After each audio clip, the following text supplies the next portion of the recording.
What's up, everybody? My name is Cori Middleton, and this is Four Fouls Podcast. Tune in and don't foul out.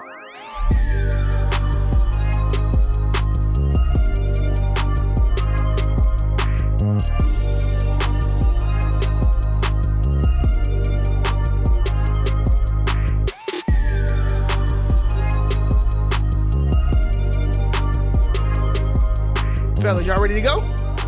Get it. Let's get it. All right, listen. Yeah, drop the Yeah. Drop the. This sound like battle rap. You know, everybody saying that. Yeah. B-Rabbit. Hey, exactly. Hey, this is our first episode, but we want to tell you kind of what we're doing. We here to talk sports, entertainment, your mama, battle rap, all of that. We talking everything. No, we not talking about your mama. We just joking. Okay, we're gonna go through a segment that's somewhat like a game show. We're gonna have fun, but I am just here merely to host, have fun with my friends. So I gotta introduce y'all to our players and people who are gonna be here every single time. I'm gonna start with my boy Luis. Go ahead, let them know who you is. Hi guys, so my name is Luis. I'm from Austin, Texas. Biggest Longhorn fan, and my favorite football team is the New Orleans Saints. Ooh, yeah, you sour boy. So, do you believe that the Longhorns are gonna win the Big 12 next year? I do. The Longhorns will win the Big 12. OU realistically is the only one that got a shot. I mean, but Boy. Off top? Bold prediction. Jeez. I only asked you that because we needed to get that on film and on tape, so that if it does not happen, we can revert right back to this episode, you know, to unlock. That's called entrapment. Here we go, entrapment. Well, since CJ said it, I'm gonna let CJ introduce herself, because what CJ just did is what he gonna do a lot of the show, which is giving us, like, you know, the logical terms of stuff. So CJ, go ahead, let them know. Yo, what's up? My name is CJ. I'm from Dallas. Obviously, big Cowboy fan, repping the Big D. Yeah, everything Dallas, everything Texas. That's me. Hey, turn up. And as you can see, we got somebody who was wearing a Patriots shirt, but I can vouch for him. He is really and truly a Patriots fan. He is not a bandwagon. Go ahead, Devonte. I'm like that. Big trust. No, first of all, I'd like to start off saying we're back. Oh my God. UT not winning the Big 12, but my name is Devonte Washington, Fort Worth, Texas, born and raised, 817 Funky 10. Nah, just playing. I ain't doing all that. Hey. But yeah, real life Patriots fans, ride or die. I've cried in Super Bowls, L's and does. Corey know. He called me, bro. Clowning me, Eagles, Patriots, 51. Let's go. Yeah. We ain't gonna do Bird all game. that. But yeah, LA fan as well. LeBron James is the best player in the league right now. Second to Facts. Yeah, no, we ain't gonna go on like too much on that right now. We'll go on. Y'all can found me out later, but LeBron James is the best right now, and so are the Lakers, minus the injuries. But yeah, Fort Worth, Texas, born and raised. Let's get it. LeBron James. Listen, we are all four friends, and we love sports, and we talk sports and entertainment and memes and everything else. So that's what we did. We said, you know what? We're gonna get this show together. We're gonna debate. We're gonna argue. So here's what we need y'all to do as fans, okay? Let us know if we right or wrong. We not wrong, but, you know, let us know if you think so, because we're going to have some takes in there. So how we're going to break it up is we'll have different segments to talk about different stuff. First quarter, second quarter, third quarter. We'll get into it. Fast breaks, timeouts, all of that stuff. And then we just going to jump it off and have fun. Y'all ready? Is you ready? Y'all remember when Ja Rule did that? He was in the stadium. Are you ready? I guess not. They did my boy dirty, bro. All right. As we bring it into the fast break portion, last night obviously was a huge night for UFC. So, Devonte, I'm going to start with you. Which one is a better story? Usman's KO against Masvidal or Thug Rose back on top? Okay, so Thug Rose definitely had a really great fight last night. Overcame something that not a lot of people expected. But, I mean, and it was emotional too. Like, everybody really connected with her, connected with that fight very well. She got tons of praises from a lot of celebrities and athletes online. But come on, bro. Usman did, bro, slept him, bro. Like, honestly, like he kind of had it coming for him. The whole smiling and smirking when you up there in the ring, risking your life. I mean, hey, you got that warrior mentality. You go ahead and step up and do that. But if you get knocked out, keep that same energy, which I respect Mazda for keeping that same energy, smiling, you know, greeting the brother, letting him know, bro, appreciate you for sleeping with me, man, you know, and all that. So, but I do want to see Usman versus what's his name next. That's the only Covington. Who? Who? Maga Boy. But anyways, they need to fight next. And that's why I feel like this knockout was purposeful. It needed to happen because it's going to hype up that fight even more because that knockout was just amazing. So, yeah, definitely. Okay. Louise, do you want to build on that? Did you watch the fight last night? I did. I think the best one was Rose. And one of the best moments that I can talk about Rose was when her trainer was telling her, you're the best. You're the best. And she said it so humbly, I'm the best. And after coming back from that injury to seeing that leg kick knockout, I mean, complete underdog. And she was able to prove that she is the best. You know, I wish that she stays in her weight class because if she moves up, I think, man, it might not go as so well. Dang. But yeah, honestly, I was rooting for Usman the whole time. I felt like Jorge was a little cocky. You know, especially putting his hands behind the back and leaning behind the cage, you know, and then just having his hands. Yeah, he was just playing. He had his hands down, kind of like Anderson Silva. So it was just it was just there, honestly. He left his chin open. Anderson Silva. Can we, small segue, CJ, I'm going to ask you first. Because you put it in the group last night. Mm-hmm. Oh, buddy who broke his leg. Was that karma? I mean, if it's not karma, it's just the world just balancing itself out just a little bit. Because, I mean, God, it looked like a rubber band when it was coming back to the ground, bro. It was ridiculous. I mean, it was the nastiest leg kick I've ever seen. And honestly, genuinely, I've watched a lot of sports and seen a lot of breaks. Might be the worst leg break I have ever seen, ever, in any sports. Any sports, absolutely. Even worse than Paul George, and that mug was back all the way. So it was worse than old buddy from Louisville. Yeah, I'm about to say, hold on, but he had Pride Rock on his knee. That was dirty. That was awful. Don't remind me that one. That was terrible. Did you hear the when he kicked the sound that I knew when I heard the sound before he even stepped back down on his leg? I knew it. That mug cracked way too loud, bro. Way too loud. But circle back, CJ. Better story, Usman or Thug Rose?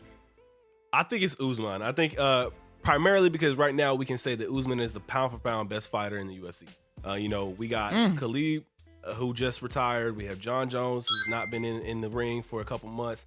And he just ran through Burns, Covington, Woodley, RDA, and Strickland. And he's going to go double back and probably knock out Covington again. That's my hot take for the segment. I mean, I just think that the dude is right now peaking. He's the prime of his life. He's representing Dallas, you know, Agtown's own. And I'm so proud to see the way that he's developed as a fighter. I think he's only going to get better. And I honestly don't see anybody taking that belt off of him anytime soon. So, yeah, Usman. Fun fact, Conor McGregor had something to say about him on Twitter. What did he say? You are copying my style. You need to give me my credit type stuff. I will have to read it just so I won't have to file real quick.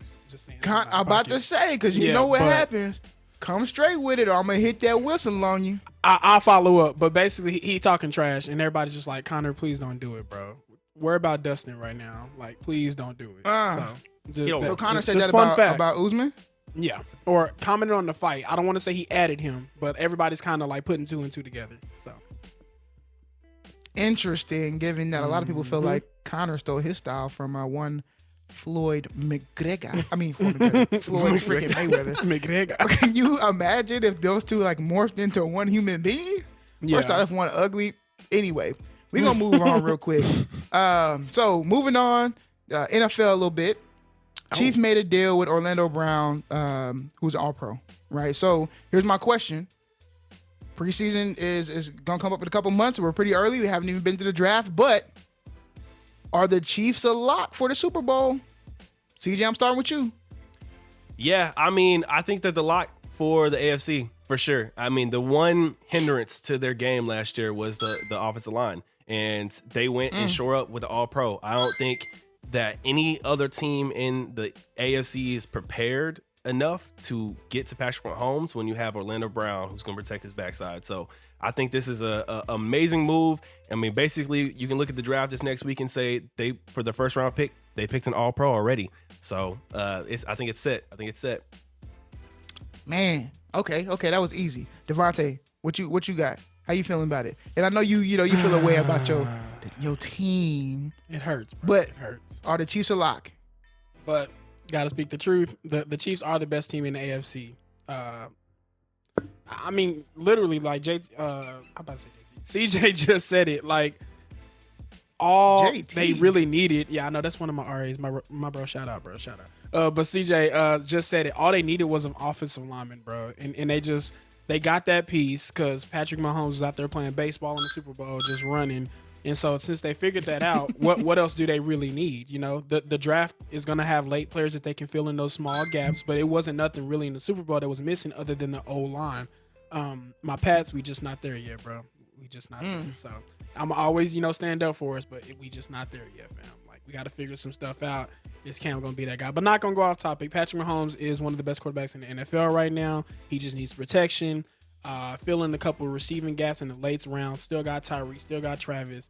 I mean, the list goes on. The Chiefs can go back. I don't see what can really stop them. Maybe the Titans or the Ravens. If we get our act together, maybe. But I'm not going to say that right now. So, yeah. All right. I feel that. Luis, you've been shaking your head this whole time.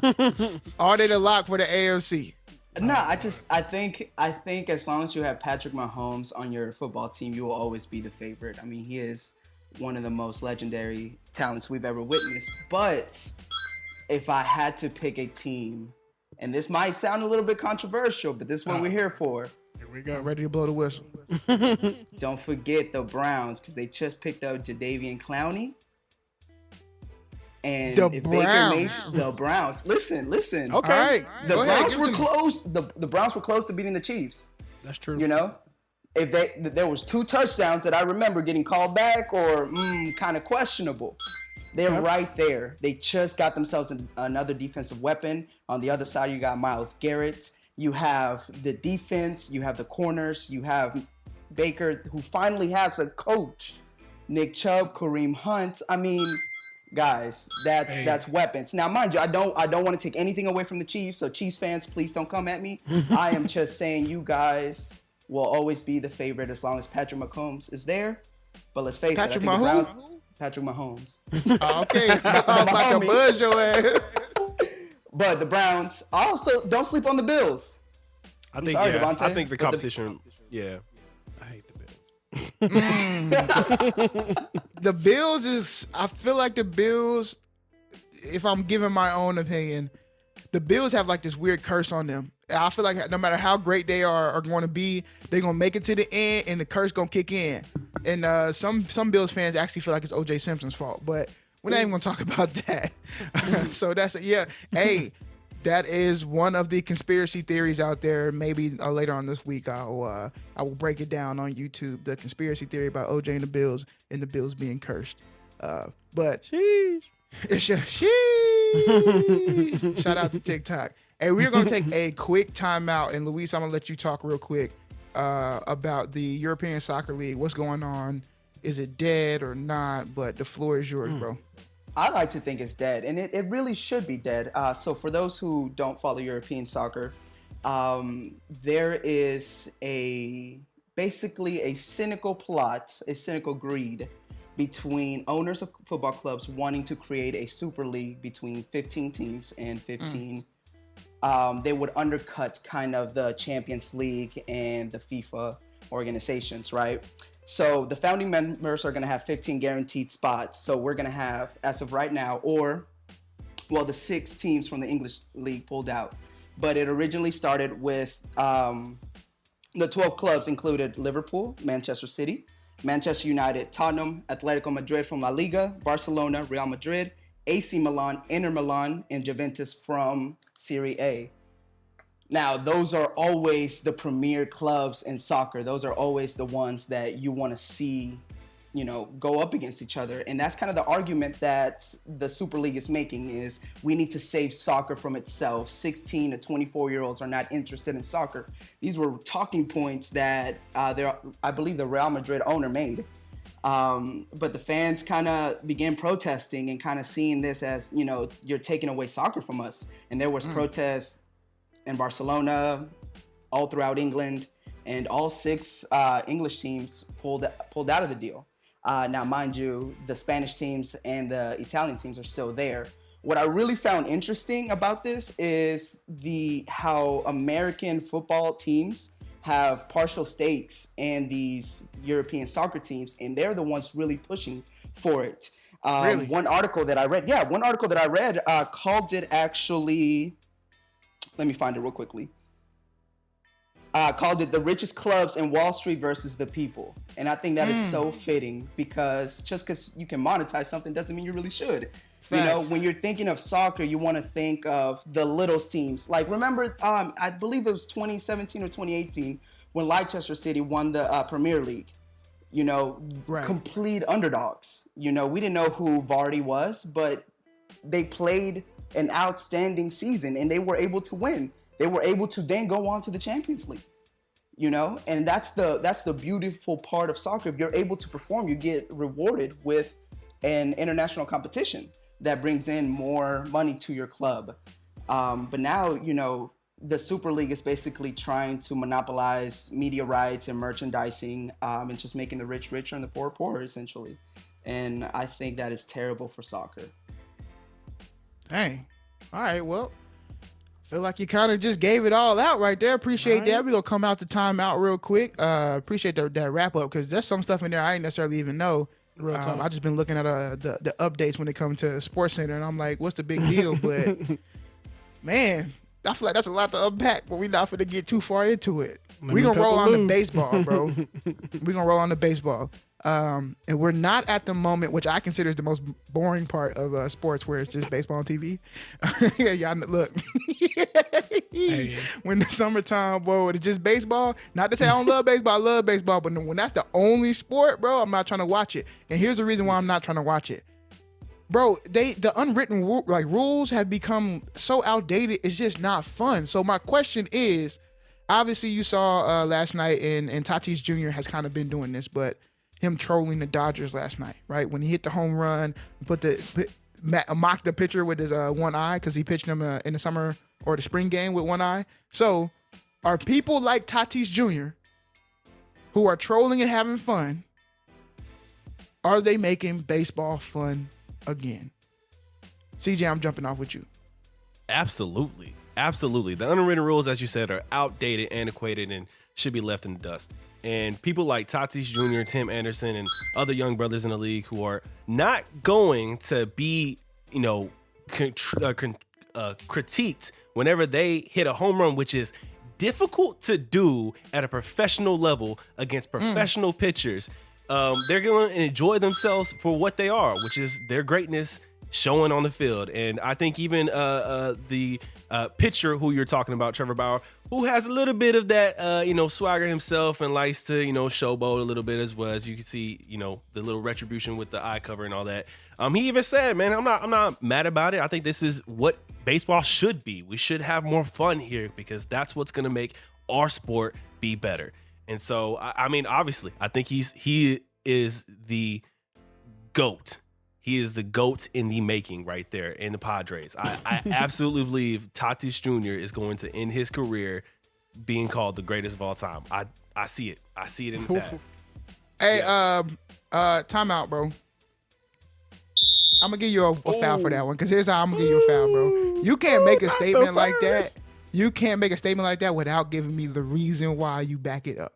Now, you can make that statement, but give me the reason why because the GOAT is a large title to wear. So, especially in baseball. Get your foul back. Go ahead. All right. So basically, when it comes to the intangibles of a baseball player, he exemplifies the greatest qualities. Can hit, can run, can make the best decisions when it comes to throwing. He has the power behind every bit of his game. And I think that when it comes to someone who is a second generation baseball player, his dad was doing this 20 years ago, hitting them big league bombers.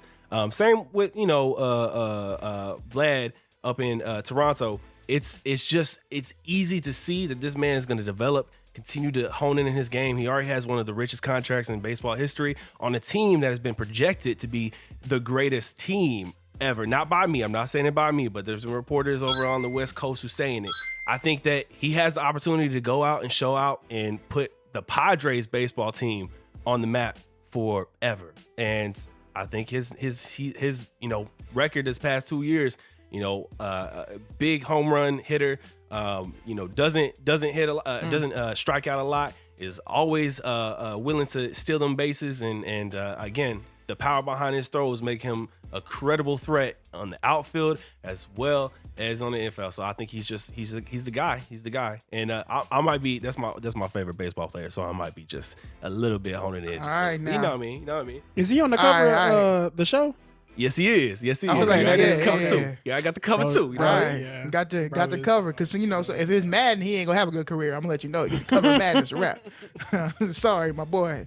All right. I'm going to keep that foul on, though, because you can't make a statement like that without backing it up. So, you be all right. That was more like a fan opinionated statement. Yeah, It felt good, you though. feel me? You know what I'm saying? But the facts backed it up. You could give me opinions, but if you come with the facts behind it, cool, no foul. You just give me an opinion, I'm giving you a foul. Devonte, baseball. Is baseball fun again? If it is not, here's the add to that. If it's not fun, how could it be more fun? I mean, Rangers and Stars are my only Texas team I'm really repping like that. So, when I attend the Rangers game, luckily we ain't in that heat too much longer now because the new stadium is, upgraded a little better. Tickets are a little ridiculous, but it's not too bad. We moving up. But I definitely prefer watching baseball in person. Now, I'm not a baseball on TV unless it's the World Series. I'm with my boys. I'm with the fam. We chilling and watching the game. I will say that it's Tati, right? Yeah. Tatis Jr.? Yeah, Tatis. Tatis Yeah. Jr. Yeah, because I don't keep up. I'm telling you, if it's not Rangers, yeah, that's it. But he is making it fun. I do know him only because of the MLB cover. Your boy's on there trying to be a pitcher. I'm weak right now. I'm trying to raise my game. But dude is nice. Dude is very popular within the baseball community. A lot of people do look up to him. He is making the game more exciting. He has charismatic and stuff when he's on the field. I'm not gonna go GOAT status though. That is a big reach right now. I do know that he is putting up some really good numbers and things like that. Has a really, really nice contract. I remember seeing that one day. I was just like, yo, Nolan's playing baseball, period. End of story. But yeah, dude is trying to make the game fun. It's just really tough to try to keep up with baseball, especially when fans are just now starting to get back into those stadiums. So I say give it some time. Baseball might hit that peak like it has before. But at the moment, baseball ain't that fun. So, it's just he's trying to make it there. He's trying to get it there. Tatis is, but I definitely ain't got baseball as like my most favorite sport. I don't keep up with it as much. Unless it's the Rangers, I get the little da-na-na, da-na-na. We got clapped by the Rays. So, stuff like that. It'd be like that. Yeah. It'd be like that. Luis, how you feeling? Baseball fun again? Baseball would be so much more fun if it had less games. I think 82 games is a little bit excessive, especially those double headers that they have. You said 82. Hey, bro. That's a come on, bro. I'm like, man, that sound like the NBA. Baseball got more games than that. Listen. I had the NBA in mind because we're in the NBA season. Well, that's two fouls back to back, bro. Let me tell you why. There's two fouls back to back, bro.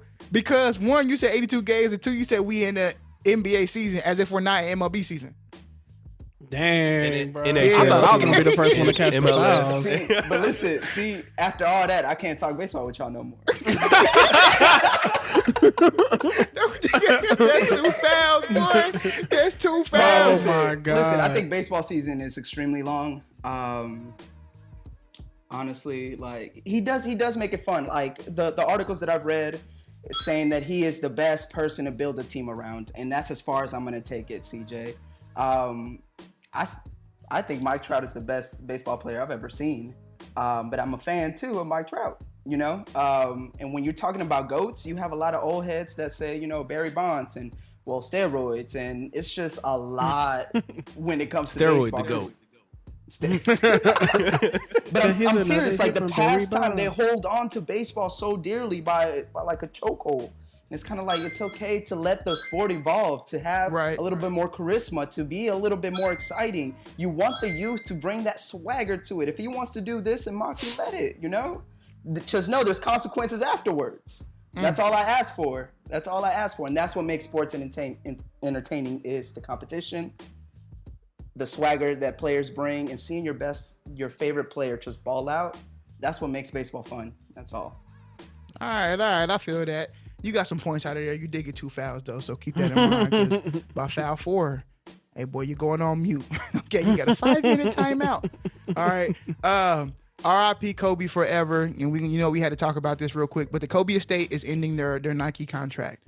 So my question to y'all is, what does this mean for the shoe brand? This up for anybody. Anybody got thoughts for that? I'll kick this off because I think, from my perspective, everything that I've read, I think that the Kobe brand is so large and embodies so much that I think it's ridiculous for Nike not to offer a lifetime deal, especially the circumstances around their family. I think they're trying to secure themselves financially, of course, and as you should. I mean, I think that Kobe is loved everywhere, and I think, Adidas could pick him up. I mean, do right by the man's legacy, his family, and just, you're going to make money off of it anyways. Just take care of the family. That's all. Yeah. All right, CJ, what you got? Go ahead. Oops. Devonte, go ahead. No, just to quickly follow up with what Luis was basically saying, like, I kind of find it weird that Nike is not giving him a lifetime, long-term deal.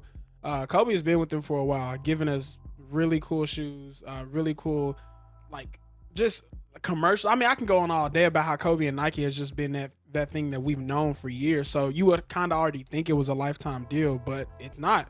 That actually shocked me. I was like, wow, that's something I did not know. And reading up on Vanessa Bryant's replies or statements, the Mamba brand could be making their own shoe deal and stuff like that, kind of doing their own thing from here on out. I think that would be really cool. That would be something to set them up for success. Everybody copping the Kobe still, even if it's not Nike on there and it's just the Mamba logo.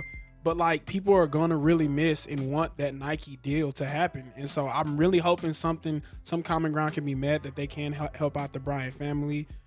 Even throwing there some stuff for Gigi, it can still last a really long time for that brand and for both of them to work out. And like Luis was saying, they just want to, they still want that to be financially stable since Kobe is gone. He's left such a good legacy and things like that. So yeah, RIP. I really hope they figure out that deal. If not, Mamba brand is gonna be booming really, really quick. I'm gonna be investing ASAP if she does do that. And yeah, just hope for the best for that. So RIP Kobe. RIP. CJ, what you got? I think it's that very point that I'm not putting the blame on Nike. I think Kobe in the later years of his life became an extraordinary businessman. He had a lot of different pursuits that he was going into. And I think this was planned. I think this was something that he didn't negotiate intentionally into his contract, a lifetime deal, because he wanted to eventually take the Mamba brand outside of Nike. And I think for the family, for Vanessa herself, reclaiming the family's name is something that's very important to them. And I think this is going to be something that is ultimately for the better for both companies. I think Nike has enough athletes that they're already spotlighting and putting on, and I think Kobe's legacy should be in itself. It shouldn't be wrapped around with anybody else. And so I'm not mad at it. I think Nike's gonna go, and they've already doubled down on people like Zion and Luka and all those individuals. I mean, they're under the Jordan brand, but it's still Nike. And I think that they already have LeBron under a lifetime deal and Jordan, so ain't no reason to monopolize all the greats. You know what I mean? So I feel that. All right, let's transition a little bit to the third quarter, and we're gonna play a little game. One of my favorite games to play, fact or cap. All right, so we got questions. I'm gonna ask you, and you gotta give me fact or cap and a quick statement of why it is fact or why it is cap.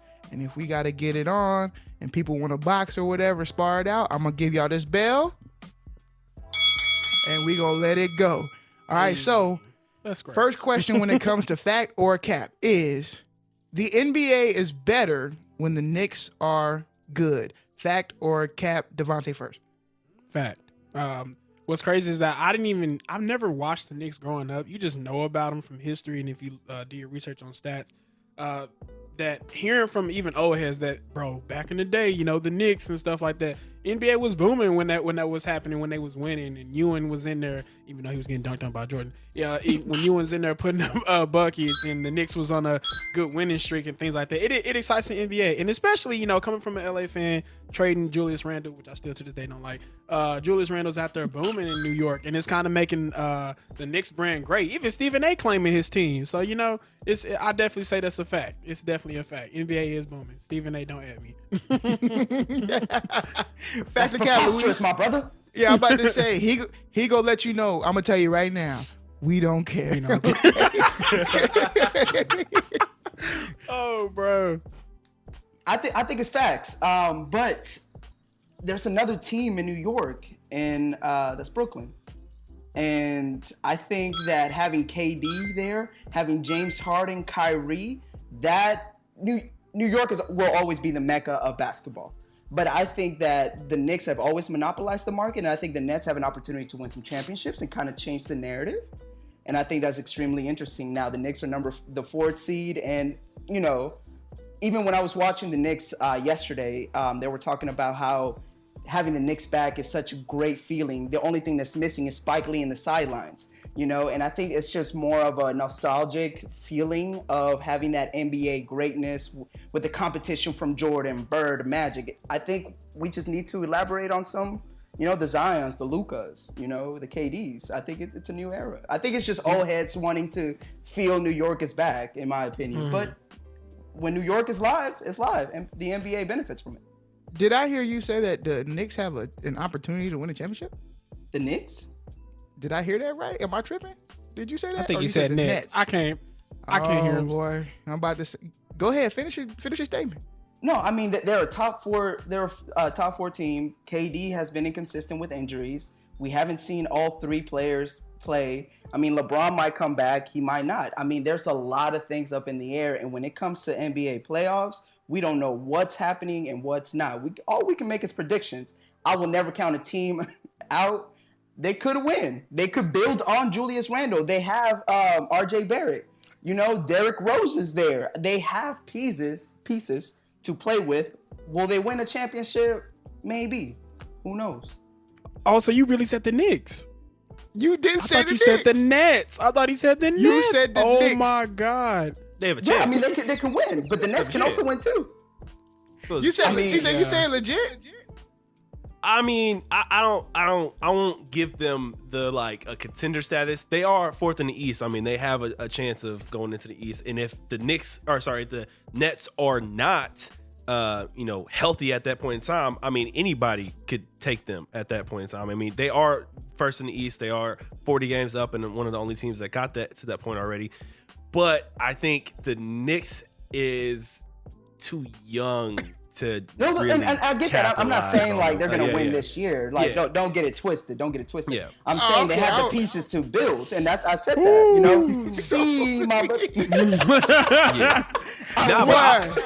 I'll jump in. I think it's fact. I think it's fact that when the Knicks are better, the NBA is better. I mean, Jordan, LeBron, Dirk. What is the 3 common denominators? Their favorite place to play was Madison Square Garden. And that's because it's the Mecca. And as Louis said, I mean, yes, there is another team in the Barclays Center across the way who are going to show out and probably win a bunch of championships over the next couple of years. But when the Knicks are playing their best basketball, the NBA is competitive. It's fun. The East feels more competitive. And I think it's because Thanos went to the West. But I'm pretty sure the East itself is so competitive today that I think it's just the best basketball we're going to see in the playoffs when we see it this summer. So, I mean, I'm looking forward to it. I think it's going to be a great end of the year. I'm looking forward to see how Julius Randle takes this year, the shortened year, and brings it on to next year when it's the full season and it's a little spaced out. And sometimes you maybe not playing every game as hard as you need to, but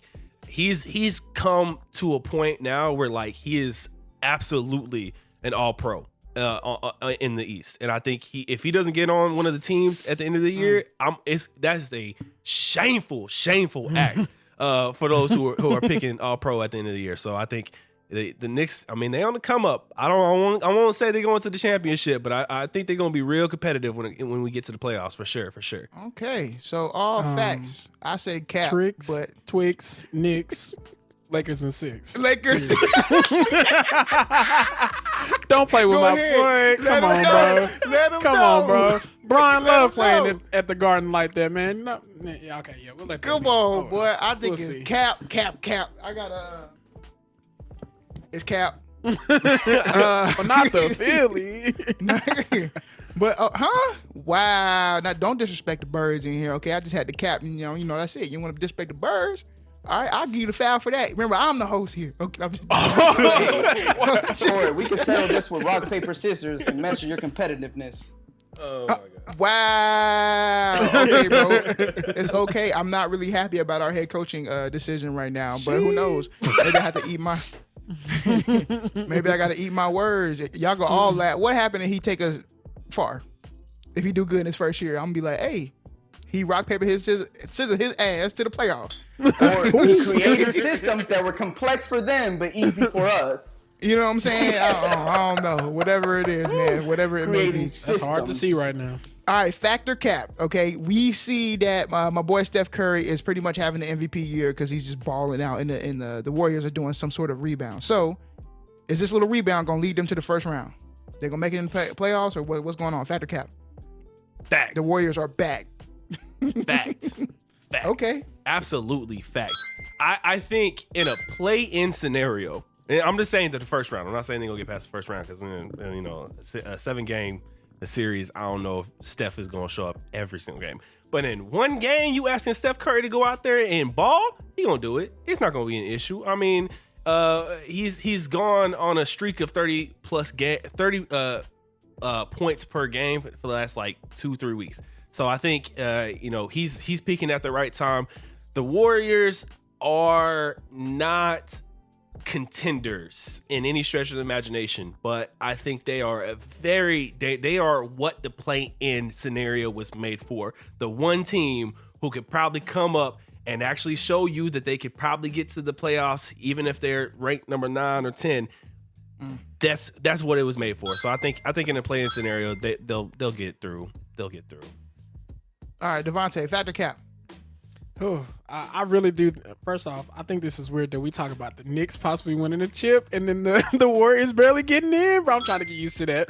But nah, I'm going to say fact they're going to get in. The only thing, I just don't see them being like super contenders, just like how I just stated. But the Knicks are, I guess, a little better. I don't know. It's just still weird to even try to accept. But statistically, in rankings, they are. Batman, no Robin, bro. I just don't see them without Clay. That is rough. That is really, really rough. We have seen in the past when Steph ain't got his wingman with him, bro. It's rough. He's gonna have to ball out. Can he do it? Yes, but I don't know if his body can sustain that much pressure he's gonna have on him. Can Draymond defensively carry the team with him and still have that emotion and that passion on the court? It can happen. I just don't know if it's just gonna drag on to like a championship or at least the conference finals and things like that. But I believe they're gonna sneak in. But that does mess with Memphis. That messes with Dallas. Messes with a lot of teams who I kind of feel like. Wait, it doesn't mess with Dallas too much. Dallas is in 6th seed. They not in the play-in right now. Oh, You talking about okay. Portland. Okay. Ooh. Oh yeah, and the dude put his house on Portland.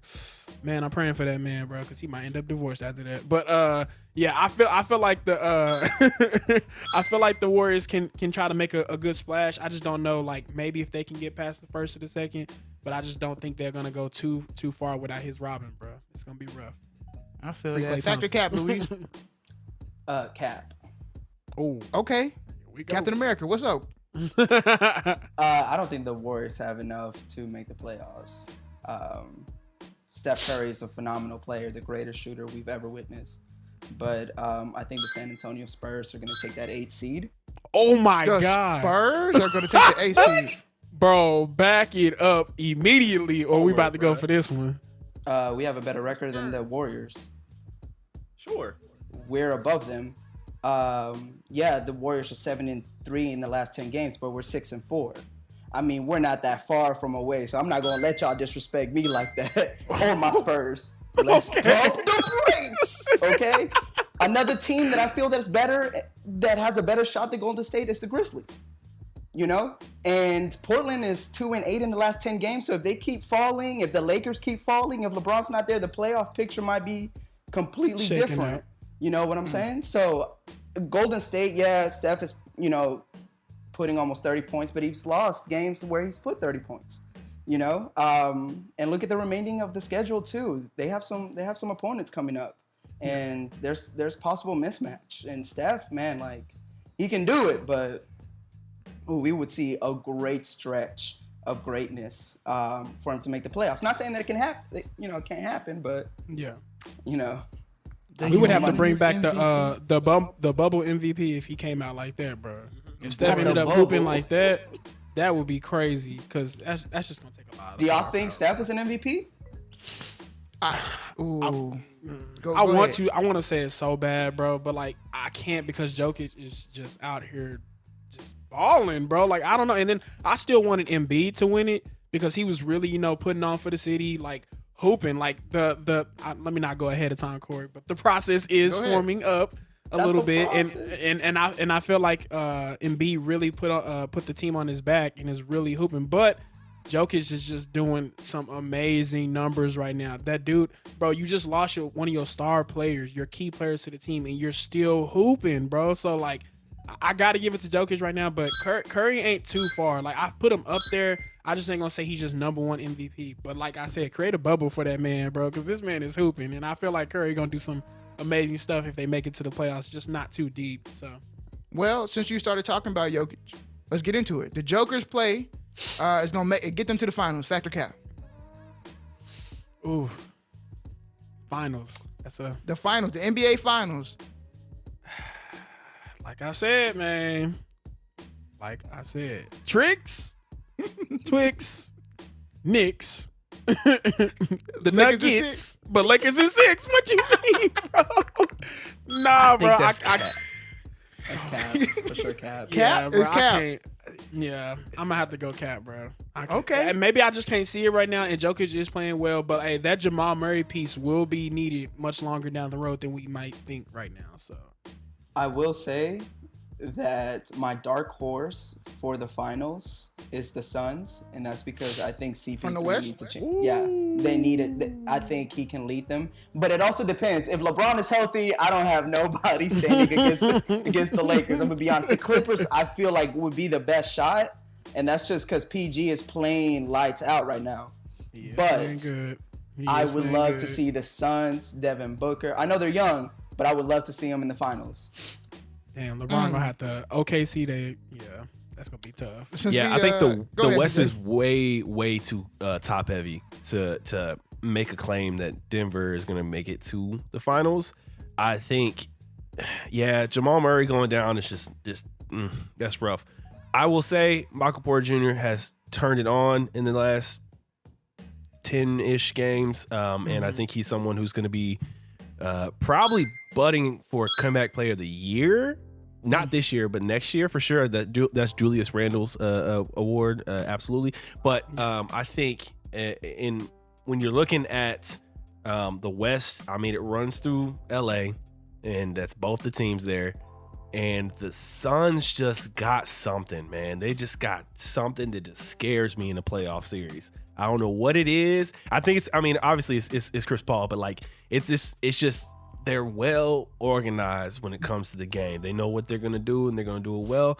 And I don't see the Nuggets beating them in the playoffs. I don't think they get past the second round, to be honest with you. So wow. Yeah. Bold prediction. Bold prediction. Well, since we talking about the finals, let's jump to the East real quick. As we know, the Nets have been hindered by injuries and stuff. So, is the factor cap, the Nets won't take the East because of injuries? That's tough. That's really tough. Cap. Listen, you have James Harden, Kyrie, and KD. Kyrie can play game 1, James Harden can play game 2, and KD can play game 3, and it'd be 3-0 against an 8 seed.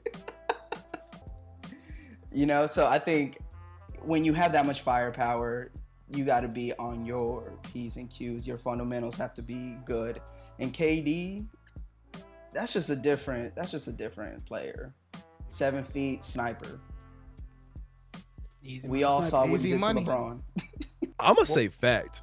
I'm gonna tell you why. The core stars on the team have not played more than 10 games together. And that, when you come to a playoff scenario, is the worst case. We saw it with the Clippers last year. When you don't have the time in to actually contribute to an overall, series like a 7-game in the NBA playoffs, you're not gonna take it. And there's nothing for certain in the NBA, especially in the East. I mean, the Bucks, the 76ers. I mean, even when you're looking at the play-in scenarios, I mean, I'm not saying anybody playing is gonna beat the Nets, but they're gonna give them hassle to the point where it's gonna stretch out the series and it's gonna make it harder for them to actually play through the second round and third round. I think they get to the conference finals. I don't know who's going to be there at that conference finals, but it's going to be a dogfight. And I want them to be in the finals because it's going to be the funnest finals ever if we see the Lakers and Nets. But I don't see them really putting it all together by that point. They're just too injured. Next year for certain. But like this year, I don't know about that. Next year for certain, huh? Yeah. Oh yeah. That's what Klay Thompson said. Devonte, fact or cap? I'm gonna say cap because, kind of like Louis said, any player on that team out of the those star 3, not gonna say Blake Griffin, can run that game and run that series for them, especially if it's Kyrie, maybe with a couple of decent shooting guards on their team, just to kind of help them get the buckets and keep it going. And then Harden comes back late. Me personally, I honestly feel like they saving each other's energy right now, and I think they about to just unleash the Avengers on everybody in the playoffs, bro. It's about to be crazy. Watch, everybody about to be healthy as hell when this playoff series starts, and it's about to be like, oh, this is who we were scared of. Like, watch. So I definitely think that if they do continue the injuries or people need their time off and things like that, it'll probably be like for the first series against the 8th seed, like Lou was saying, they'll put out Harden and drop 30 on them and 25 maybe minimum just to get them past that first series. And then after that, it's a wrap, bro. They are assembling real quick. I really feel it. Like, I just feel like they saving all that energy, which is kind of why I don't know why Aldridge decided to hang it up. But hey, shout out to the dude. Hopefully he doing okay and things. Because I thought the dude was gonna get a free ring. He has a heart condition, Devonte. Oh yeah. Forgot. He still plays some games, so he'll get a ring. Statement. Yeah, I hope he does. If they do, because if LeBron comes back, it's a different series, bro. I'm telling you. But if LeBron is still too injured and he's not really gonna fully heal and he just rushes himself to the playoffs, and I don't know what we're gonna do. But we ain't getting beat by no Knicks. Who is? All right, real quick before we transition to the fourth quarter, because we're gonna talk about the NFL draft here. Everybody, quick take. Who is coming out the East? Luis, who you got? Who's coming out the East? Make it to the finals. The East to the finals. Yep. I have Brooklyn. Devonte? Brooklyn. CJ? I say with a lot of trepidation, Philly. All right. With a lot of trepidation, but Philly. I can't argue that. That's not a bad statement, personally. All right. Let's flip it to the West. Who coming out the West? Luis. I'm gonna. If LeBron is there, the Lakers. If he's not there, the Suns. Devonte? I know you already said. Who you think I'm voting for? I'm just playing. Nah, again, bro. Taking all bets with the sets. Yeah, not no Nets. Not just playing. Lakers gonna make it, bro. Lakers. AD gonna figure it out, even if LeBron got to still heal for some time. But I need Bron ready for the finals because I know the Nets are gonna make it. They're not fooling me with these injuries right now. The Nets are gonna make it. I need LeBron to be healthy, and I need AD to do his best to try to carry. Schroeder got to keep doing his playmaking abilities when he can. Drummond got to calm down. Stop trying to scratch everybody. But I feel you. I respect that he's like stepping up for the squad and things like that, even though he just got there. But I feel like if we take our time, everybody heals and get there when we need to, and especially Brian, bro, it's gonna be LA and Nets. LA and Nets overall, bro. So CJ, what you guys West? I'm just gonna say Dorian was not even any bit scared of whatever was about to pop off on that. But no, I got the Lakers. I mean, they just, LeBron's getting some rest, and that's the most dangerous thing you can do in this league. Yes, he's hurt and he's injured, and that's the reason why he's out. But at the same point in time, he's resting his body up. And when you come to a shortened season, I think that's going to be real clutch for him at the end of it. I just don't see anybody who can take a 7-game series when you have AD and LeBron on the same team. So, all right. Well, you know what time it is. About to get into the fourth quarter. So, questions. We're gonna talk about the draft in NFL. This is coming up, and of course, we will probably do some draft special stuff coming up this week because it's getting close to draft time. So, my question is, first question, why are the Jets hyping Wilson so much? What is he worth the hype? What's going on? Devonte, you shaking your head. What's going on?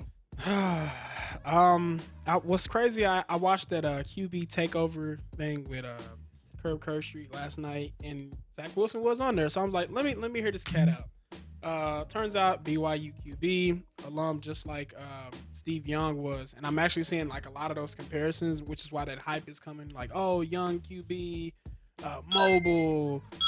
Things like that. Possibly reason why 49ers traded up, which I feel like the Jets are going to end up getting him. But I don't know. I think that throw that he made at his pro day really did help him out a lot, like drastically. Like Herb said it last night on the QB takeover, was like that throw alone was better than all your film that you ever put out so far this past 2020 season. And he agreed. They planned that setup for him to make that throw that was going to be that wow factor. Like, oh yeah, get this guy right now. But what's funny that the Jets want to take him, Sam Darnold did that same throw in an NFL professional game. So the fact that they're hyping this man up to be like the franchise saver when he's only had one really, really successful season is really scary to me. But hey, it's the Jets. We'll take a free dub, 2 dubs any day if we can. And so I honestly kind of, this is, I guess you could say, a bold prediction. I feel a little bit of Mitchell Trubisky in this guy.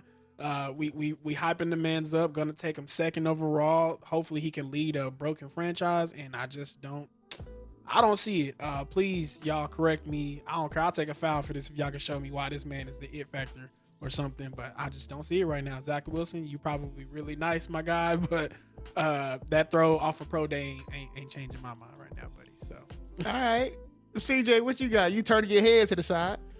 I mean, I won't say he's Trubisky. But I will say, I think the reason why Jets are hyping him up is because it's the Jets and they make the wrong decision all the damn time. I mean, I can't explain to you how frustrating it is that before this, season, or before the draft season started to really kick off, before free agency, all that stuff like that, the obvious number 2 was Fields. It wasn't even a question. It was obviously it's Fields, the dude who got speared in the fucking playoff game and came in and wrecked it still and beat the Clemson, or the national defending champions in Clemson. Like what? Or not the national, the previous national defending champions. I should get a foul for that because that was incorrect. I'm gonna give you a foul just for saying you deserve a foul. Look at But as I'm saying, I think Wilson, they see a lot of Broadway Joe. I think the undeniable talent is there. He had an amazing year.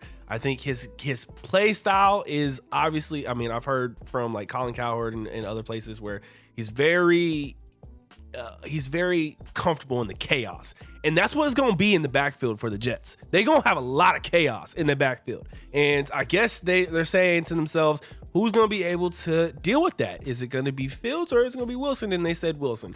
I will say, though, that if you talk to any top analyst, they are like, I don't understand. I think it's a mistake, but also it's not like you're getting the worst quarterback in the draft. It's not like they're getting Jones. If they went with the 2nd round pick and got second overall pick and got Mac Jones, then I'd be like, nah, y'all just failed. But I think Wilson will be nice. They do They do have who are they? I'm forgetting who their quarterback they just picked up this year. Who is it? The quarterback they just picked up? Who, Jets? Mm-hmm. They picked up quarterback for. It was gonna back up for. I might be wrong on this. I might be incorrect. Yeah, I'm about to say. No, I got my finger ready, boy. Because Hold on. Flacco's with the Eagles now, right? Yeah, Flacco's with the Eagles, Okay. but I feel like they still have just gotten a quarterback. Okay, all right. Let's not go that far. I'm itching. Yeah, go ahead, because I don't think I can find it. Who is Not James super Morgan? Who is Mike White? Mike White. Okay. But I feel you on that. Luis, how you feeling? What is it hype? Is there a hype? Is it true? Why is he being hyped though so much? Honestly, like, other than Trevor Lawrence, like, every other quarterback is a project, and I think everybody can agree with that. No, what? Foul. Oh wait, It's time. we gonna It's round time it to out? weigh in. Round it Let's out. spar, CJ, bro. let's Let's go. spar. Let's go. Spar it out. Hold on. on. You cannot tell me Justin Fields is a guaranteed. You cannot Bro. tell me Zach Wilson is a guaranteed. You cannot tell me Mac Jones is a guaranteed. You cannot tell me Trey Lance is a guaranteed. There's a reason why they're scrambling for these quarterbacks. I guarantee the only for sure answer is Trevor Lawrence. But let's not Mel act like every... Kiper Jr. even said it. Even Todd McShay said it when they were talking on Okay. Get Up. I'm saying that this is not my opinion. These are people that have watched the film. Zach Wilson, by no means of the stretch, is the QB2. Justin Fields, to me, is QB2. He was there from, coming out of Georgia into Ohio State, stepped into a situation and elevated Ohio State. Zach Wilson, I believe, is kind of like another situation of Mitchell Trubisky. Had a cold season in North Carolina, drafted high, and then it wasn't what they thought they would. But you cannot tell me Trey Lance is not a project. Mac Jones had one of the most efficient quarterback seasons in college history, and he's not a top quarterback. Justin Fields has he had a condition since 2 years old, and that's also scaring analysts too. Nah, even though CJ, go ahead, bro. Come on, man. Go Nah, ahead. man. Yeah, Like the, rebuttal, it's not gonna bro. keep him from You about to rebutting get out. jumped. First and foremost, the only poor decision that Justin Field has made in his young career is that he chose Georgia initially for his school Facts. going to college. If he was on Ohio State, he was coming out of high school mocked or like seen as the 1B to Trevor Lawrence's 1A. And the one season in which he, for one, showed his heart in making sure that the Big Ten even had a season. Two, showed his ability to rebound after, again, he got speared and broke a rib in the middle of a playoff game, and also went and dropped dimes right afterwards. This kid is absolutely amazing. And the only reason I understand that the NFL is dropping him down, as you said, his condition is the reason why I think a lot of teams are starting to look at it and say, I don't know about that. But it's an excuse because he's a short thing, and they don't want to make the decision in which they know they're going to be profitable. I think these teams look at this man and say, he ain't got the bombastic personality of, someone who could probably come in and really show that like he's the personality. Yes, bro, it's the personality. I think it's the personality. I think it's the personality is the reason why. Yes. Not Yes, mechanics, not the throws, but personality. That's what what we're they're basing. saying. That's what we're basing a multi-million dollar operation on. The mechanics mean a lot to Okay. individuals like Cam Newton, or the And he mechanics has a make a great lot of smile. sense. We're going to the Super Bowl. I'm just saying, man. Look, I'm just saying. No the one's teams, questioning the heart. No one's questioning the talent. I'm saying he's still a project. mechanics can be Trevor worked Lawrence on. Trevor Lawrence is the only for sure guaranteed, and that's my statement. Yeah, but Trevor Lawrence might not even have a winning season this next year. Let's be you know what real, I'm saying? though.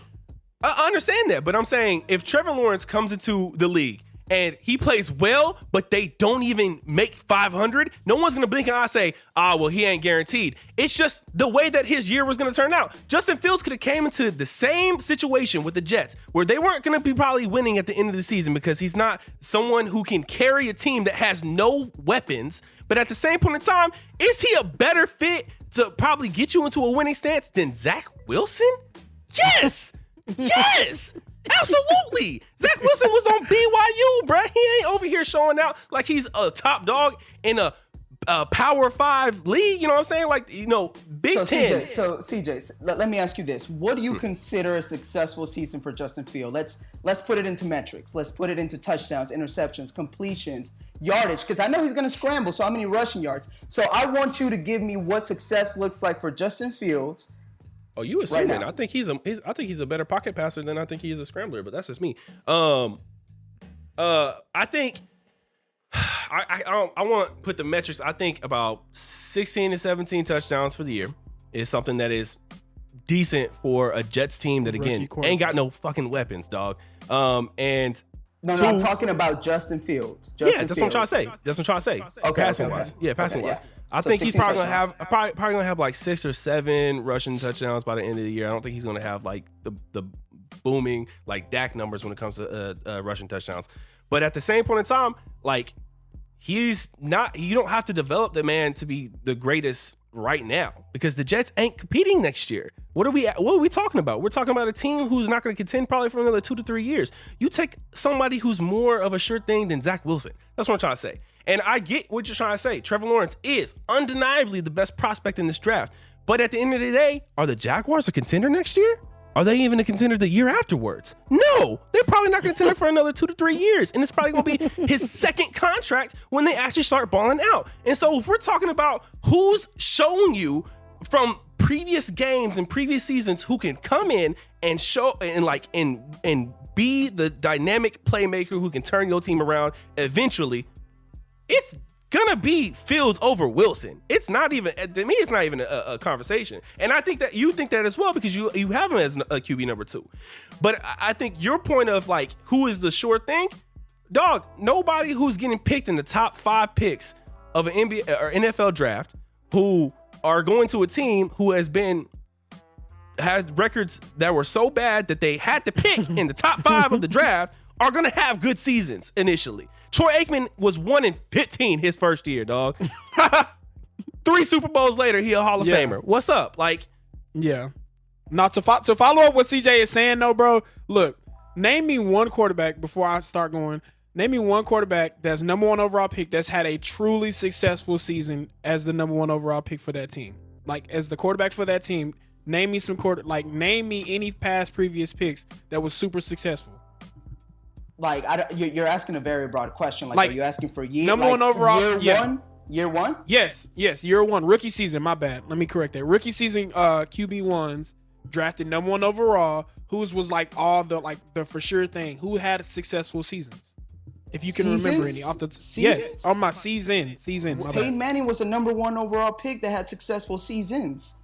You know what I'm saying? Rookie season. Rookie season. Yeah. The thing is the conversations is not about how successful can Justin Fields be within the Jets. It's Zach Wilson. Hold on. Let me rewind that. Justin Fields is QB2, in my opinion. He's still a project. There's still question marks within him. There's still mechanics that he has not been able to transfer. And there's film that shows you he is human. That Northwestern game is utilized heavily against him. And that's because a good defense was able to stop the dynamic player that you're speaking about. So what I'm trying to get is the best situation for Justin Fields is if he goes to the Patriots, as Todd McShay has discussed, or to the 49ers. But Zach Wilson, for some reason, has that arm strength, and you can't teach arm strength. You cannot teach arm strength. And that's what NFL's prospects value. That's why Josh Allen had the same question marks. He's from Wyoming, but that arm strength talent was there, and that for the Buffalo Bills took a shot. And guess what? That arm talent is persistent 3 years down the road. Now, mind you, he has Stephon Diggs, he has weapons around him, yes. But arm talent is something you can't teach, the same way you can't teach speed. Got you. But I feel like that sure thing is bothering me when you say with Trevor Lawrence. It's like sure thing talent. I got an answer for you, Devonte. Okay. I got an answer for you. And I'm surprised you didn't bring this up yourself because, this is your boy. No, I know. And that's what I was kind of waiting for him to answer that. But I know he about to say. Wait, no. I thought you were about to say Baker. Oh, Nah, I'm saying Sam Bradford. bro. Sam was number 1 overall pick. He won Rookie of the Year. He was, and he that struggled. year. And he struggled too. He had a good year that first year, and then he had a good year a couple of years too. But his first year was almost one of his best years. Yeah. But anyway, bold. I'm glad y'all knocked it down, drag it out, because here's what I'm gonna give you a foul for, Luis. That's your third foul. But here's why I'm gonna give it to you. Because you stated this is not your opinion, it's somebody else's. That's it. If you would have left that alone, I would have never known. But you just took somebody else's and just adopted that. Nah, son. I'm talking about I was strictly talking about people who have more data than I do. No. That's okay, bro. We are all brilliant idiots here, so we just using our own. We using our own information. So yeah. But listen. Hold on. My computer at 3%, and I've been messaging y'all for the last 5 minutes to give me a break so I can go get my charger. Bro, go get your charger, bro. Thank Go you, get your bro. charger. So we'll pay some bills, bro. All right. While Luis is gone, I'm gonna explain some more, like a little bit of the format. I know some of y'all are probably like, why do I keep hearing that Sonic coin in the background? This sound. And if you hear any of that, it's just myself giving points to our players.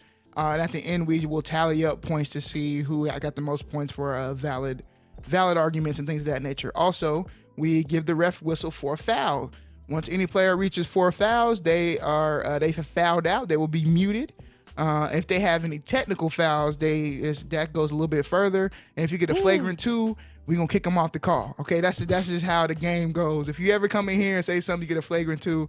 Flagrant 2s, though, is vote by democracy, so everybody has to agree. You know how they go to the screen, you know what I mean? In the NBA, then they say, oh, it's a flagrant 2, you gotta get out of here. The same thing. You get a flagrant 2, they're gone off the call. So if you join us in the future, if you are a guest and you would like to play in the game with us, those are our things. You get coins, you get little buzzers if you make very terrible points.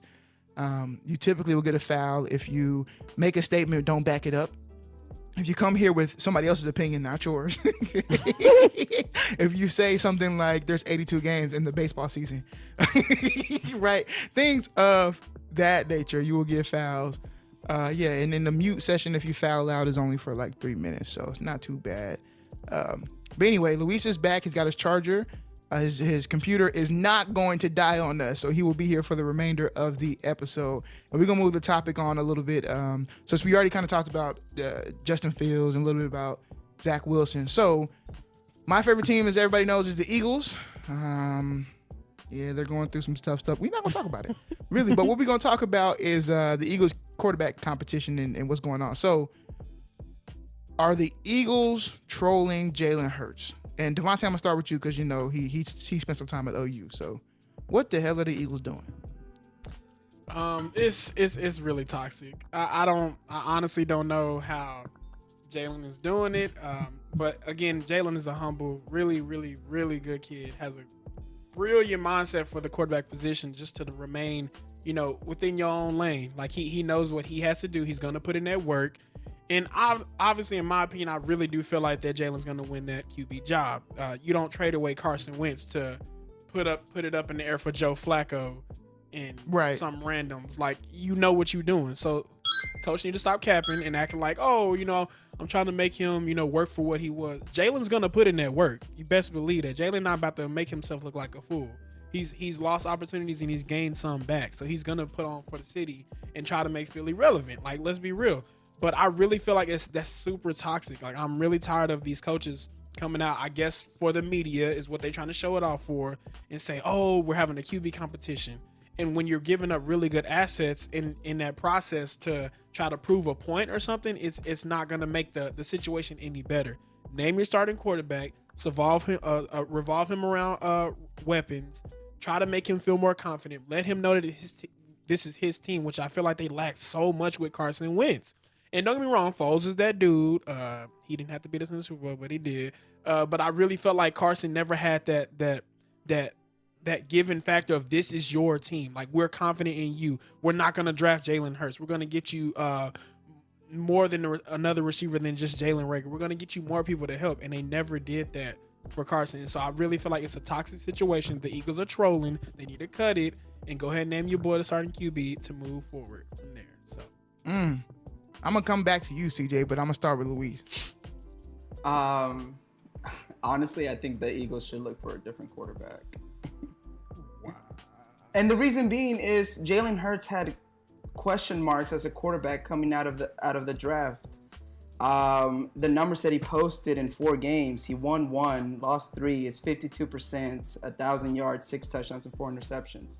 The only reason we're having this conversation is because Jalen Hurts is the closest thing the Eagles have to a starting quarterback. I'm sorry. Jalen Hurts is not your quarterback of the future. He is an in-betweener. And that's how we need to approach. He is a game manager. And although he electrified the Eagles for a couple of moments, the Eagles have deeper issues than just the quarterback. It's unfair that Jalen Hurts gets treated this way because I would not wish this QB situation on any quarterback. But I don't think Jalen Hurts is your quarterback of the future. I think you guys need to ride Jalen Hurts, put yourself in the best position to draft well, put weapons around him, and then make your move and move up in the draft if you can. But Jalen Hurts is not it. We trading for Dak. That's what we doing. CJ, are the Eagles trolling? What they doing? I'm going to go to one point that Louis just brought up. Put Come yourself in the position to draft. Weren't they not in that position before they traded back? Weren't they in the sixth pick? So if you make that trade, hold on, wait. If you make that trade and you are basically telling everyone, hey, we don't necessarily need a QB. If one falls to us, we'll take one, which is what they did. I believe that after everything that happened last year, when it comes to Carson Wentz being bounced out of the position because the team was responding better to Jalen Hurts, I think you got to double down. You got to give the man a chance. I'm not telling you that he's the QB of the future for the Eagles. I'm telling you, they've made so many decisions that basically force them to put him in that position that they need to let him have that chance to show he can do it. Because I'm not the only one in here who had a team who had a crap ton of injuries last year, right? I think the Eagles were the number 1 team in the NFL who had injury issues. And Jalen, I'll give you that. He lost 3 games, won 1, but the team was responding better to him than Wentz. And I think that itself should give him the opportunity to start this year without any hindrance, any QB competition, because all that does is play in a young QB's mind. It doesn't help them. It's not a developmental tool that should continue on. It's a hazing tactic, a tactic that basically is going to put you into one position or another. And I think they had an opportunity to help develop the quarterback room when they brought in Flacco. I thought he was a good move. I thought he was a sure-handed backup. And then they said it's a QB competition now. And I'm like, what? How? Flacco? What? No, absolutely not.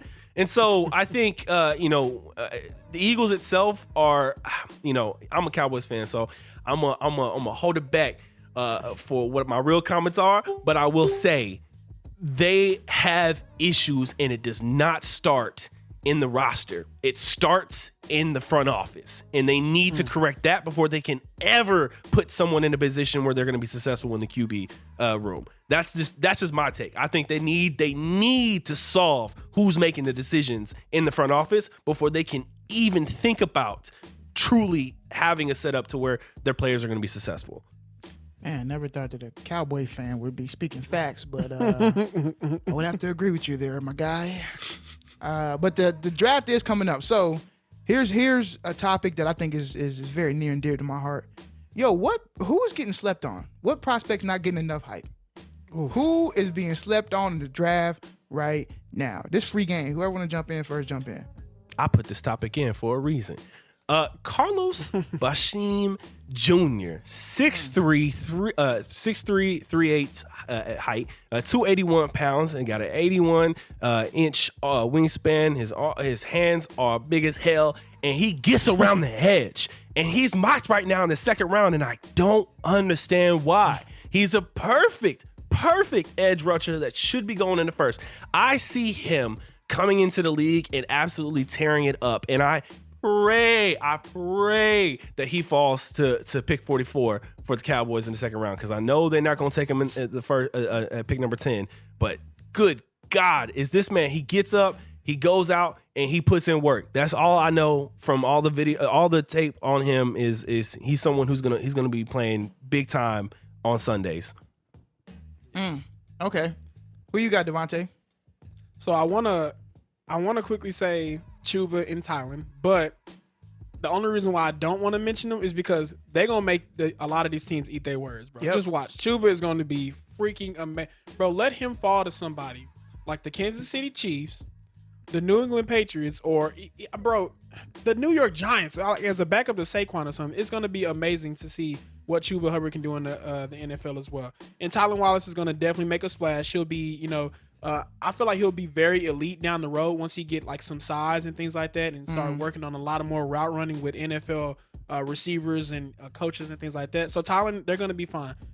Justin Fields is being very disrespected right now. The fact that we have a chance to get Justin Fields and we have the 15th overall pick in the draft is insane to me. Yes, it's still showing that we have to trade up and things like that to make a splash to even get Justin Fields, but Justin Fields is the second best quarterback in this draft.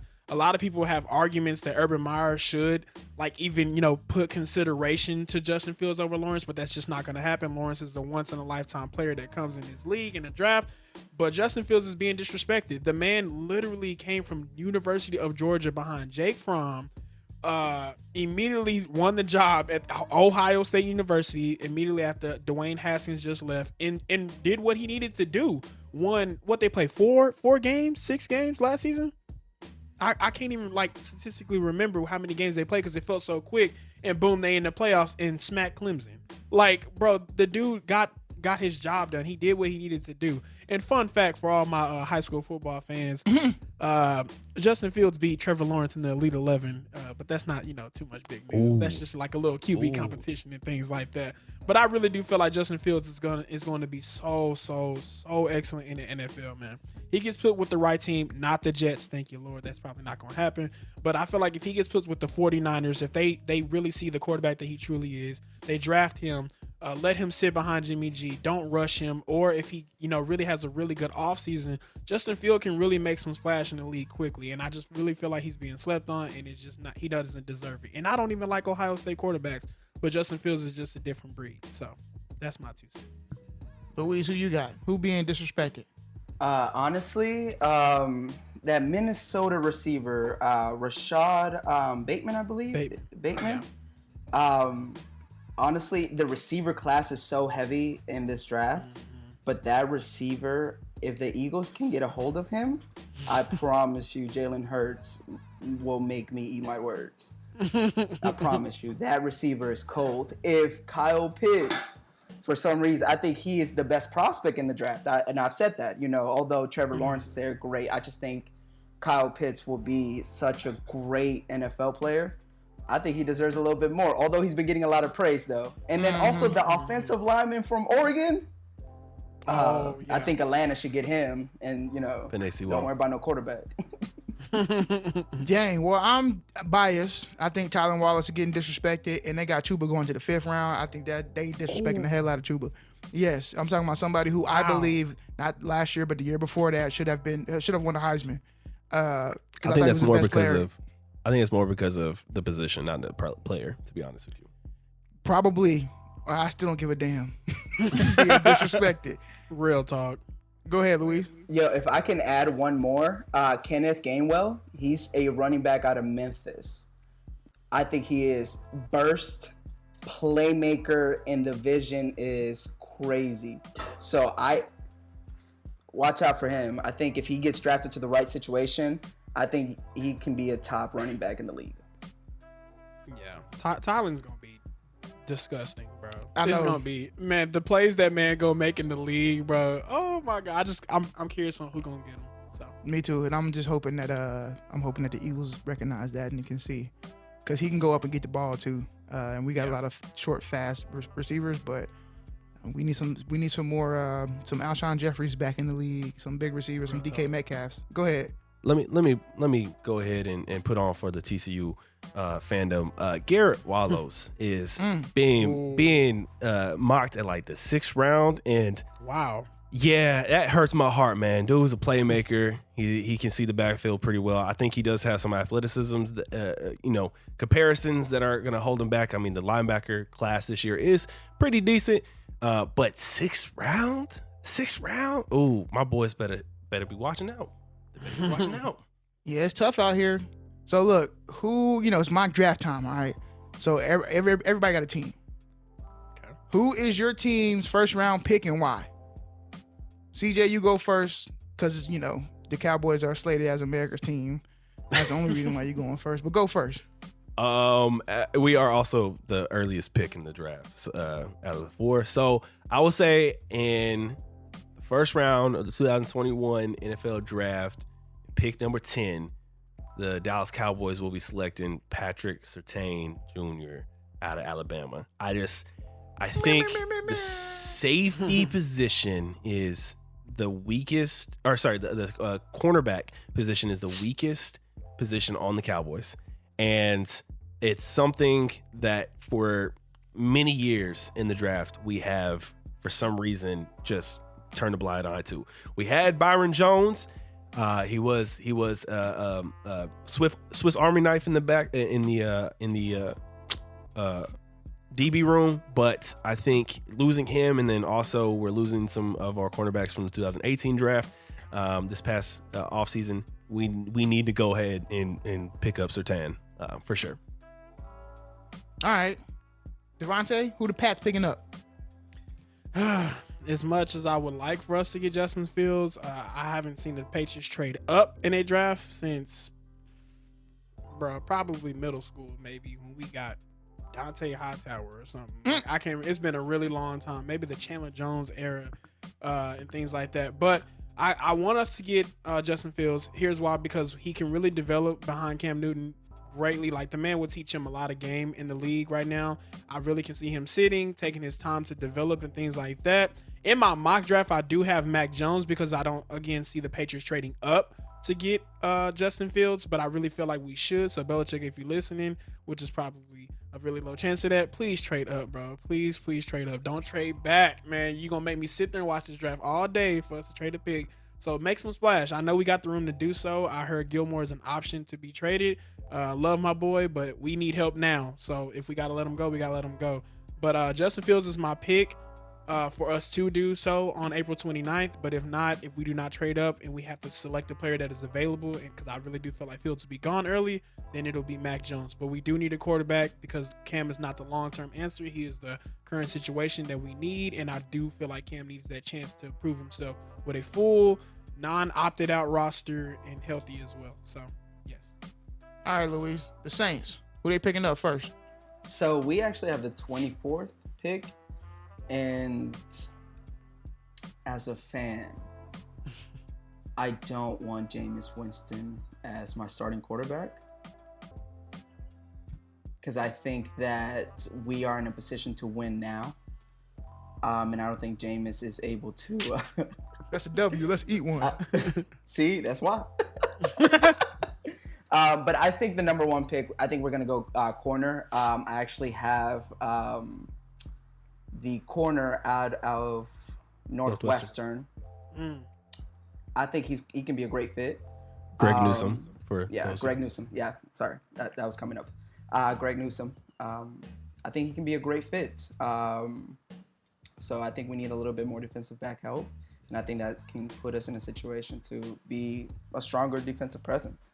So, but we need this quarterback situation taken care of, and hopefully it gets taken care of. I've heard rumors about Kyle Trask. He was an early Heisman candidate and then somehow just faded away from the media. I don't know how I feel about it. I think we just really need a quarterback. Yeah, I think so too. But I also think that most people are also disrespecting Jameis. But that's my hot take on that. And here's what we're gonna do. So, if you have stuck with us throughout the whole podcast, we sure do appreciate it. We're going to do this. Wait, whoa. What I miss? What you? Me? Philly. Yeah. What's Philly pick? I try to keep myself out of it, you know what I'm saying? But Philly punk ass going to go get a cornerback because that's what we do. So I don't know why. I mean, we legitimately need. Here's the thing. Our defensive coordinator, depending on what they running, because every year they want to run something different. Ours stepped away from the game. We got a different one. But if they run any type of defense like we did last year, I don't care if we had 4 of the greatest cornerbacks. We switch cheese, bro. If we can't get to the quarterback. So yes, we're gonna go get a cornerback. I don't know, maybe old buddy from Alabama. I hope that we focus on scoring the ball. Let me tell you why. As a fan, what I want to see is we're putting points on the board. If we score 30 points a game, but we're losing, fans are still going to be happy because it's going to be fun to see and we're scoring. So then we're going to say, oh, you know what? We have the weapons on offense. We just missing it on defense. And we know that even if we get defense right now, we don't have shit on offense. So we're not going to get to the playoffs and then continue to go just because we have good defense when other teams have better offenses. So for me, focus on our offense. Go get a lot of weapons. Shore up the offensive line. Focus on the offense. We don't need to go get another big tight end. We have Dallas Goedert. He's good. We did not trade Zach Ertz. We're fine. We don't need tight ends. But for some reason, Philly loves drafting tight ends and cornerbacks. And then big defensive linemen. So I just would really like for them to go with an offensive weapon, some sort of receivers. I don't even care, maybe even later on a running back, but I'm almost positive we'll go with the cornerback from Alabama or some cornerback from somewhere if another one gets picked up. J.C. Horn probably. That's my J.C. Horn would be really nice. Yeah. That's my big take, I guess you can say. Is we gonna get we getting a cornerback definitely. I'm on call too, so if y'all heard a phone ring, I apologize. I still got work to do. But listen, this has been our first episode, and we are going to put out much more content throughout the week and everything else. So if you want to catch us online, please make sure you do so. You can follow us on YouTube. You can hit 4 Fouls Podcast on IG, on everywhere. You searching 4 Fouls Podcast. That's where we are at. And before we get out of here, of course, we got to get into the buzzer beaters, right? Which is final takes, man. Buzzer beaters. So CJ, you can go first. What's your final take? Yeah, man, we've lost some greats over the past couple weeks. So, first and foremost, rip DMX, Shock G, and the last couple days, I've been thinking over this one. Terence Clark was a freshman who was going into the NBA draft and passed away because of a car wreck. I think it was like 2-3 days ago, and that's just a terrible loss. It's been a really heavy, sorrow-filled year already, and I think want to go ahead and send my condolences to all the families who's losing their loved ones in the public eye. I know it's pretty tough when that happens. So, yeah. All right, Devonte, what you got? What's your buzzer beater? Definitely RP to all those people we just lost. Definitely X, man. You will be missed. Shock G, man. My mom used to play you all the time growing up and things like that. And Terrence, man, definitely praying for your family. I know they have really good goals for you and things like that, but you will be truly missed. Kentucky will, carry on your legacy and things like that. But my quick take before I head out is Ryan Garcia did recently step away from his upcoming fight versus Javier, and so I'm not going to be one of those people that's going to get on his case. A lot of people are really on Ryan Garcia right now. The heat is coming towards him. He's coming up to be a future champion in this sport, and he needed to take time away, and I actually agree with that. So my take is, Ryan, take your time, bro. Heal yourself. You got knocked down for the first time in your career. It's a lot of mental stability you have to maintain into this boxing sport. And yeah, man, take that time, heal up, but come back. You will keep running things, and hopefully it's a Devin Haney fight. I'm praying because I'm that fight. But take your time, Ryan, and see you soon, bro. Luis, buzzer beater, what you got? So my buzzer beater would be repping Austin FC. They recently beat Colorado Rapids 3-1. So Cecilio Dominguez, who scored 2 goals in that game, big shout out, and thank you for putting Austin on the map. That is the first professional sports win for the city of Austin, and that is huge. So for professional sports team to be in my city finally, other than the Dell Diamonds, it's a blessing. I feel that. All right, man. So until next time, y'all know how to get in contact with us. 4 Fouls on everything. My name is Cori. That's Luis, Devonte, and CJ. And remember, tune in and don't foul out. Peace out.